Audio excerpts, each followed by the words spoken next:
พ่อมายืนยังอยู่นี่จนเช้าเท้าคำ พ่อมายืนคิดอดีตเบิ่งแม่น้ำโขง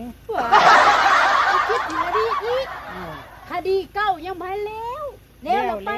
แล้วเพราะว่าศาลตัดสินนั่นคดีเก่านั่นของพ่อนั่นประหารชีวิตบัดที่นี่พ่อยอมรับสารภาพศาลเลยลดโทษ เหลือเท่า เห ไห ลือ ร่ ตลอดชีวิต ชีวิต เออ แล้วพ่อมายืนยังอยู่นี่สัน เอาพ่อมายืนคิดเนี่ยว่าคดีไหมมันกำลังสิสร้างโตขึ้นเดี๋ยวนี้พ่อคิดหนักอยู่นี่ คดีไหมกำลังคิดพ่อคดี เออ เฮ้ยพ่อระวังเด้อเที่ยวนี้นะแม่เราบ่ยอมไดแล้วสิบ่ให้พ่อขึ้นศาลเลยแล้วสิบ่ลดยอดให้พ่ออีกแล้วสิยิงเป้าอย่างเดียว ยิ่งเข้าอย่างเดียว แม่แล้ว ไผเว้า แม่เว้าเตรียมตัวเลยไปกลับบ้าน